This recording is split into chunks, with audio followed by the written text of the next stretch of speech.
Thank you, Hu. Thank you for your wonderful words. It's my honor to be here, and I'm very glad to share some stories of our research-based PROC study. My presentation will focus on home, school, and community collaboration in health services delivery for children. And this is the logo of our cohort. The beneath is in Chinese, the Child Growth and Health Cohort. And this is a QR code. If you swipe it, if you by chance have the WeChat applications, and you can directly go to our subscription of our cohort.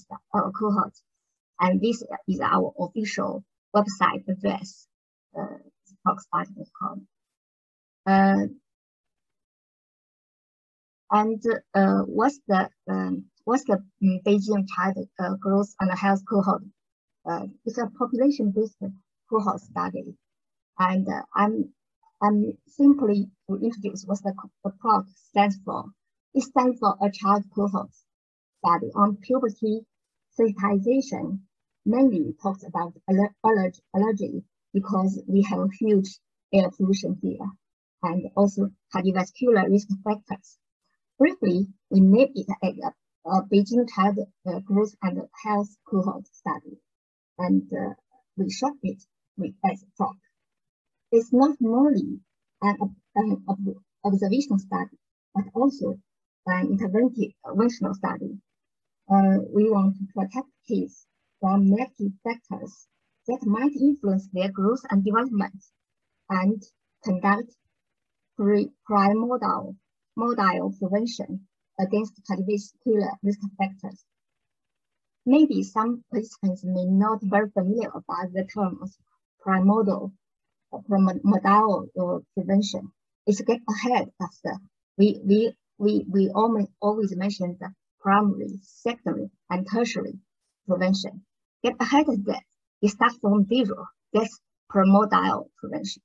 So our study commenced from the 2018 October, and we approached to over 2,000, it's about 2,400 kids, and get consent from their parents, about 1,014 kids.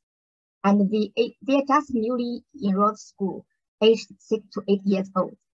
The major enrollment criteria is health, no major cardio lung dysfunction, and we select one district in Beijing.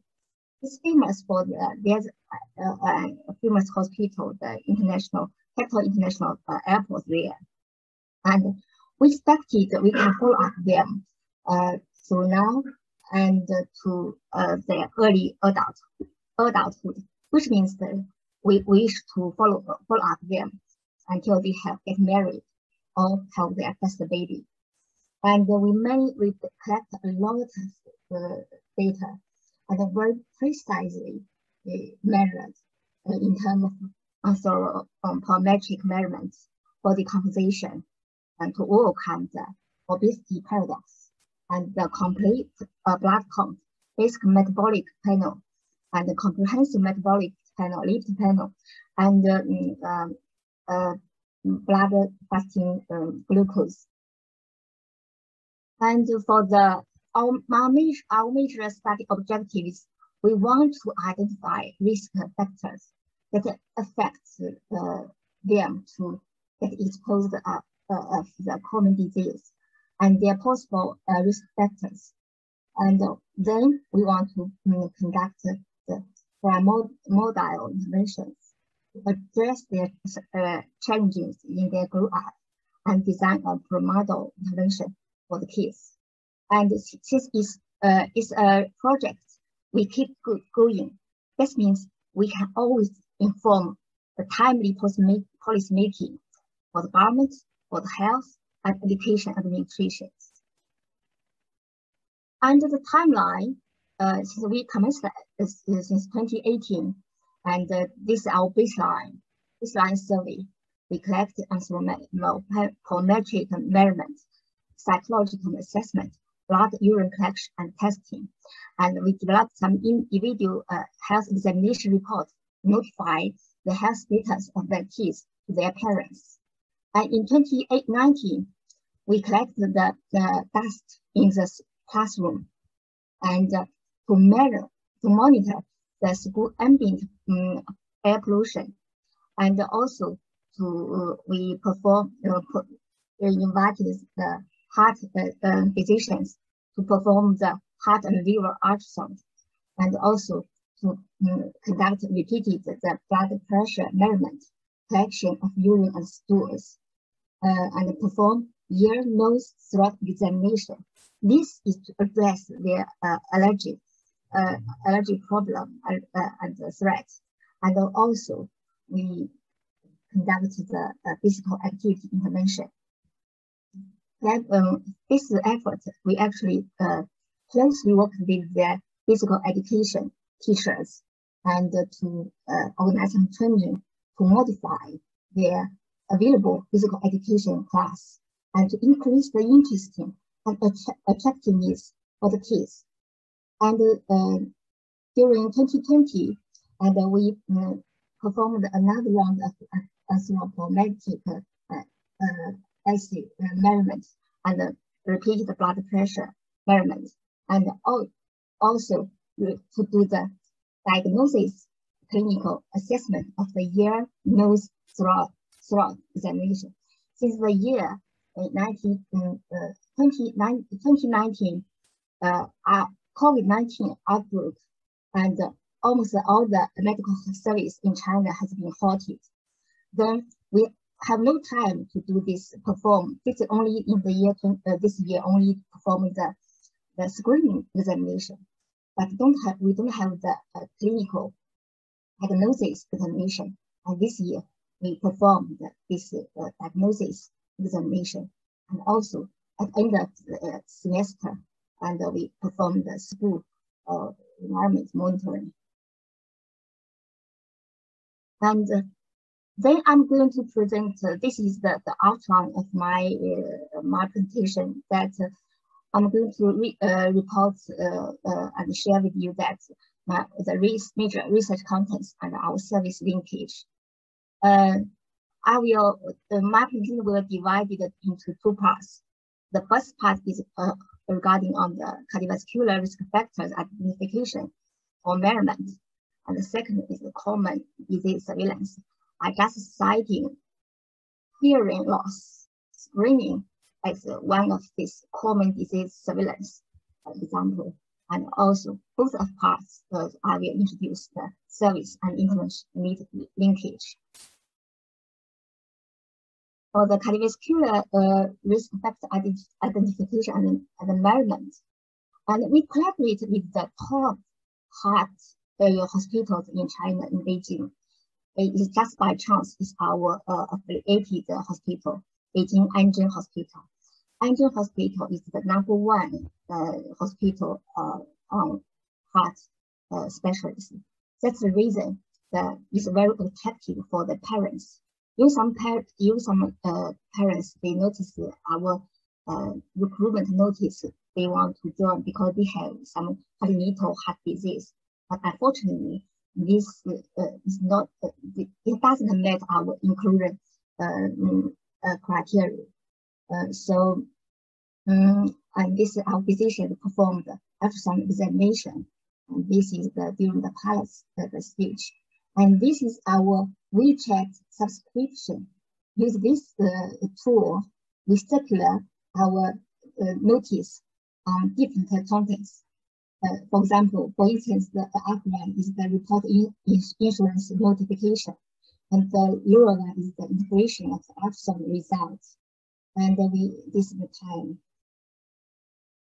So we generally collect we precisely measured 33 cardiac indices, and among the 1,700 something case enrolled for this echocardiographic imaging, and over 60% of children with physiological cycle speed regurgitation of which 3 were recommended for regular follow-up, and 20 with a series of normal conditions. This never noticed by their parents, by the school, by the community, because when even when they deliver, they have the EFGA score is up to 10. So nobody noticed that they have an abnormal structure of their heart. So generally, the girls and boys are equally enrolled. And I want to highlight that we also measured the carotid intima media thickness. This is a very important indicator for a predictor for the vessel stiffness. In later adulthood, we are very familiar with the risk of the atherosclerosis. Yes, this is a very helpful and useful informative predictor to predict that. So between the normal weight, body weight case, overweight, obesity, there was significant difference of the thickness of the CIMT, the carotid intima media thickness. So there's no so-called health obesity. So we challenged these terms with our data. And from 2018 to 2020, we conducted 3 repeated blood pressure measurements. And this is the year 2018, this is the year 2019, and this is 2020. So they grew up. Their blood pressure increase. But according to WHO age-sex specific standard, and we can still specify who are have persistent blood elevation. And the prevalence of hypertension is about 2.5%. We defined it as persistent blood elevation over 95 percentile of age-sex specific in 3 blood pressure measurements. And see, the first time, because that day is on the cellular, that day we take blood, and the kids get very scary, and especially we call this white coat phenomenon in medicine. And the hypertension, the elevated hypertension is quite blood pressure is quite high, is up to 40 something. And in the 2019, we changed our dress. We just wear the plain dress and to enter the classroom to test, and it's 6.5, much lower. And in 2020, and it's almost 40 something percent. And we choose the electricity blood pressure measurement brand with Omron 1300 mode, because it has the oscillatometric function.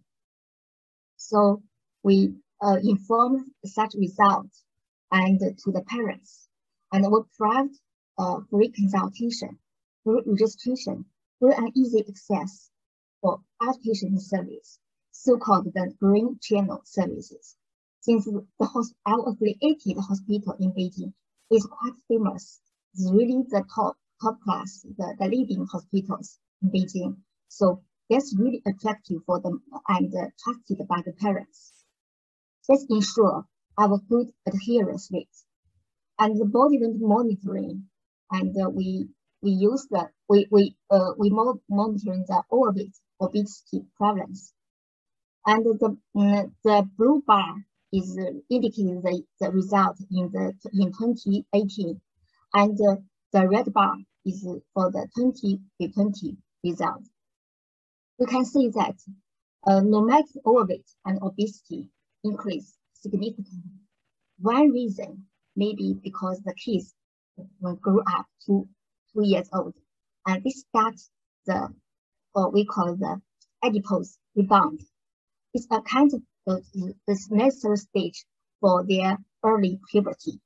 But another thing that I will mention later, that it might be due to the COVID-19 pandemic, and people stay at home, keep strict social isolations. They stay at home and lack of physical activities.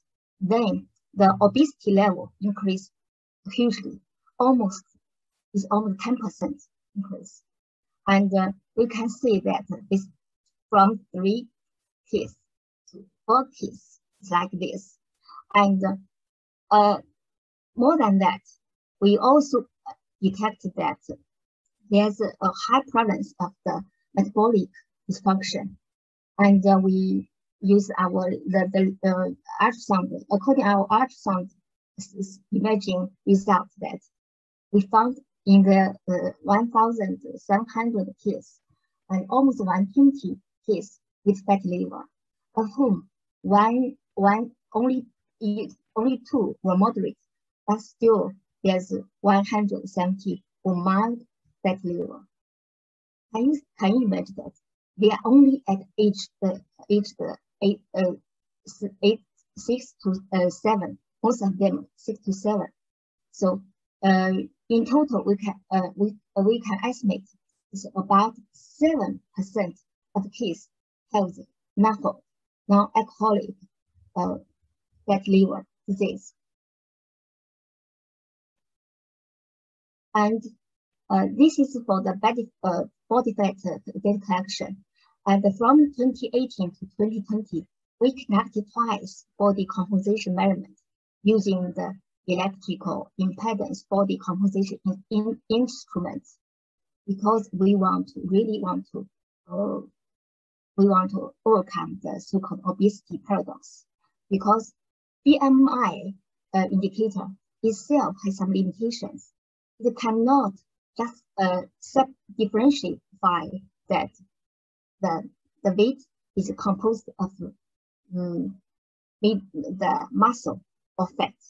So that's the reason it cannot address the so-called obesity paradox.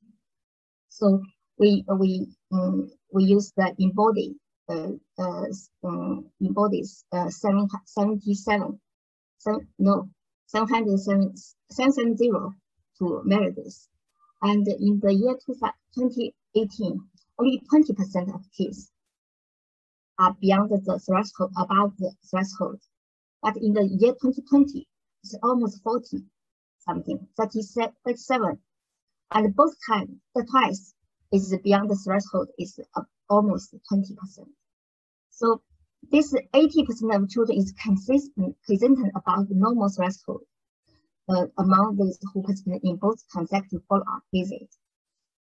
We use the WHO, the body fat, the threshold is for boys is 25%, for girls is 35%.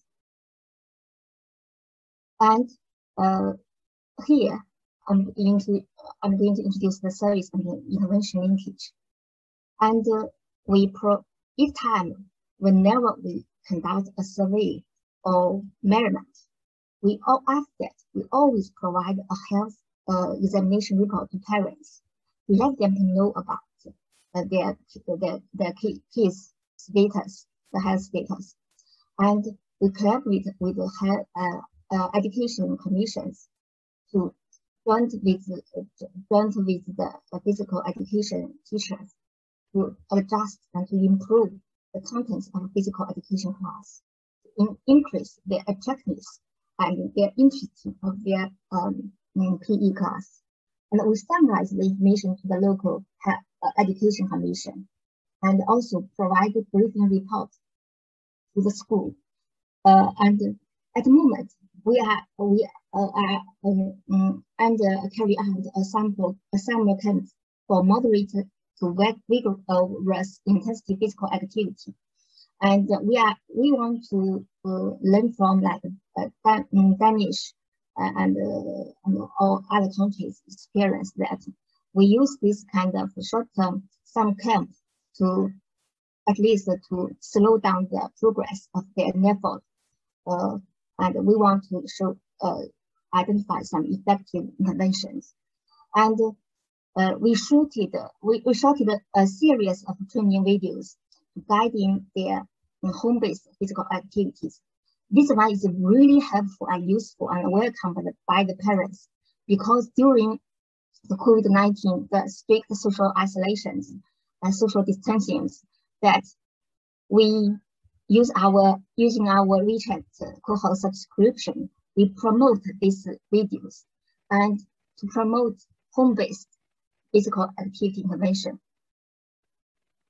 Here is some pictures, and this the very famous exercise tutors to demonstrate how kids how to play some games to increase their physical activity. And this also another video.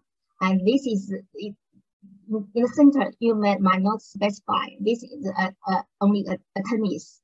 Yes, we demonstrate this that even use a tennis, a parents and the kids, his kids can play a game together, and they can exercise. So they can exercise themselves to reduce the sedentary life. And this is our subscription, and we use the WeChat groups to guide the parents and the kids. We circulate some videos each day to let them to register and report their exercise results, and let us to have chance to guide them to track their motions. And this is the how we do that to improve the physical education class. And we train the physical education teachers. And here, like the blackboard, we showed that it means in Chinese that we collaborate, home and school collaborate for a better future. And this the training pictures for the physical teachers, and this is the playground the kids are practicing. So this is it's going to happen that our camp will be conducted in this summer to help them reduce the obesity and to correct slow the progress of method. And the intervention linkage, that we never forget that anything begin, we should notify their guardians first, and routinely we will circulate a letter to their parents, and then we will provide we will do the basic or descriptive data analysis to generate a briefing report to school and to the community. The community means that and all the stakeholders relevant to the children's health, like the education commission, health commission, and this is the individual report to the parents, and this is very confidential, and we always envelope it, and then to give it to the kids, bring it to their parents. And all these efforts together, we want to achieve changing children's behavior, change their sedentary lifestyles, and to get more physical activity. And I will cite one example to how we address the common disease surveillance. For one, using the hearing loss screening in China, even in Beijing, the capital city, so-called well-developed city, we didn't establish a program like United States that they can monitor the hearing loss up to 18 years old. But here, start from our cohort, we collaborated at a famous hospital, Cohort hospital, to perform this hearing loss, and check their collaborated with a friend hospital to check their throat and their nose, and to screen their hearing loss. Each time, no matter the hearing loss or what other activities, we always organize this kind of mobilization meeting, and with local stakeholders. And this picture is just by chance that Dr. Sten Wang, the Dean of School of Public at Yale University, and he is my collaborator, mentor, and he joined me, and in the year 2018, and we want to convince them to start this program, hearing loss screening program. Generally, the overall rate of any hearing loss screening test was 8%. But in the end, in the year 2020, we used the clinical diagnosis street. We detect the hearing loss is about 1.6. It's still very high because hearing loss can affect kids' attention in the class, can affect their performance. As you know that the East Asia, we are really high competing in academic surrounding. So, which means some people, we think their kids are very naughty and they are attention deficient, but maybe there's some problem with their hearing something. And again, we use our PROC study. To cooperate, use our official account to promote the circuit, the information for recruitment and the kids, and for the each time if they agree to for us to screen their hearing loss, we collaborate with our affiliated hospital, Cohort Hospital. It's a very famous hospital for ENT, and Cohort Hospital provide device tech support, and we perform the hearing loss screening, and we mobilize the families and the parents to participate. We agree that kids to receive such kind of surveillance or screening, and later we inform that their screening result is normal or not, and all the guidelines we follow the US CDC guidelines, and later we inform the local stakeholder, including school, health commission, education commission, and for the collective summary. And also, in the it's not end. And once we screen some people and have the clinical diagnosis that some kids may have some problem with their hearing, and we further refer them to the specialized hospital to get them to have further diagnosis or treatment. And now it's time for me to summarize that. I summarized a few takeaway messages that originated from research and community service. The research could be a good harbor to link good quality of services. Like us, we involved a lot of the top class hospitals that's really attractive and trusted by their parents. And we serve the participants more efficiently for targeted kids who are really in need. Sometimes, this hospital is hard for them to get registered with short time. Even some have to have a registration within beyond 1 month or 2 months later. But with our assistance and provide easy access channel that they just free and to make a quick appointment. And we link health service to family, school, and community. Obesity and relevant cardiovascular risk factors should be addressed in early life course, which is real primordial prevention. And last, I would rather use a few minutes to express my sincere gratitude to my students, to the kids, and to the specialists, and to this our happy hours. And this when we attended some seminars, and this we perform different stage of the screening. This is our sample nutrition sites. So, and I also want to express my sincere gratitude to the founding and the National Science Foundation of China, and the Beijing Natural Science Foundation, and Beijing Education Commission for their financial support for this research program and the linkage. Thank you for your attention, and your suggestion and comments is extremely welcome.